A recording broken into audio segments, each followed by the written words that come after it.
Hello guys, আমি SK চলে এসেছি আবার একটি নতুন খবর নিয়ে আপনাদের সামনে। আজকে আমরা আলোচনা করব বাংলা আবাস যোজনার সম্পর্ক নিয়ে। বাংলা আবাস যোজনায় এখন পর্যন্ত আপনারা যারা টাকা পাননি তারা কিন্তু খুবই চিন্তিত হয়ে উঠেছেন, কারণ প্রায় 10 লক্ষ প্লাস মানুষের কিন্তু টাকা ঢুকে গেছে। যেখানে 12 লক্ষ মানুষের টাকা ঢোকার কথা, সেখানে প্রায় অলমোস্ট যাকে বলতে পারেন 10 লক্ষ মানুষ টাকা ঢুকে গেছে। অর্থাৎ আপনাদের এখন পর্যন্ত টাকা ঢুকেনি কেন, কি কারণে?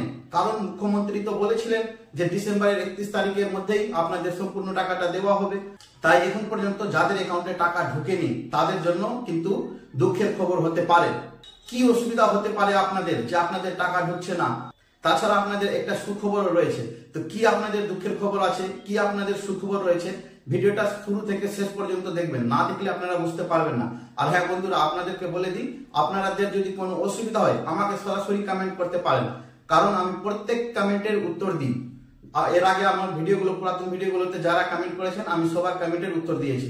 তাই আপনারা যদি আমাকে কমেন্ট করে জিজ্ঞাসা করেন যে আপনাদের এই অসুবিধা হচ্ছে, আমি কমেন্টের মাধ্যমে আপনাদের অনেক কিছু সলভ করে দিতে পারি। তাই আপনারা আমাকে কমেন্ট করতে পারেন এবং আমার চ্যানেলটিকে একটি লাইক, শেয়ার, সাবস্ক্রাইব করে দিবেন।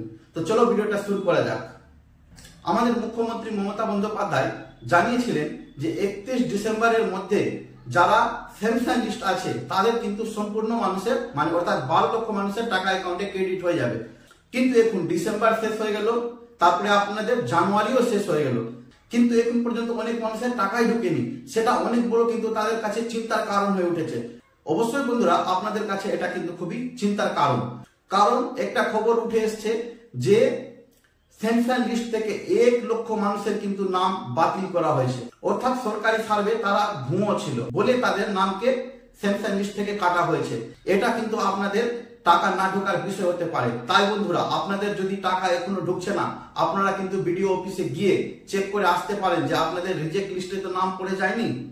আর এটা আপনাদের PWL এ যারা আছে তাদের জন্য কিন্তু আবার খুশির খবর উঠেছে, কারণ সরকার বলেছে যে 8টা জেলা থেকে 1 লক্ষ মানুষের নাম কালেক্ট করা হবে এবং কালেক্ট করে ওদের পার্মানেন্ট ওয়েটিং লিস্ট থেকে স্যাংশন লিস্টে দিয়ে দেওয়া হবে। অর্থাৎ PWL থেকে স্যাংশনে করে দেওয়া হবে এবং তাদের ফেব্রুয়ারি মাসেই টাকাটা দেওয়া হবে তাদের অ্যাকাউন্টে।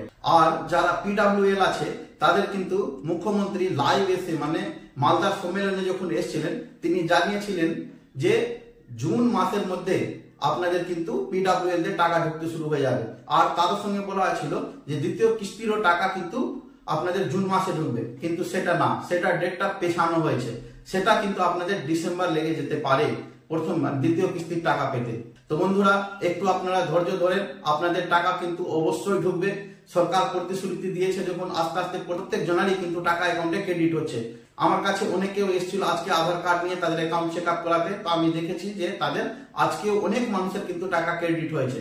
তো আপনাদেরকে বলে দিব, যাদের সুবিধা হচ্ছে তারা পঞ্চায়েতে বা ট্রেজারিতে গিয়ে আপনারা জানতে পারেন যে আপনাদের নাম এসছে কিনা, বা আপনাদের টাকাটা কনফার্ম ঢুকবে কিনা, বা কি কারণে আপনাদের লেট হচ্ছে। যদি আপনাদের কাগজপত্রে কোনো জিনিস ভুল থাকে তাহলে সেটাকে সলভ করিয়ে নেবেন, না হলে কিন্তু আপনাদের টাকা ঢুকবে না, আপনারা PWL এর মতো ওয়েটিং লিস্টেই থেকে যাবেন। হ্যাঁ বন্ধুরা, আপনাদেরকে আরেকবার বলে দিই, যদি আপনাদের কোনো অসুবিধা বোধ হয় তাহলে আপনারা আমাকে কমেন্ট করে জিজ্ঞাসা করতে পারেন যে আপনাদের কোনো অসুবিধা হচ্ছে কিনা, বা আপনাদের টাকা কবে ঢুকবে, সে সমস্ত তথ্য আমি আপনাদেরকে কমেন্টে উত্তর দিয়ে জানিয়ে দিব।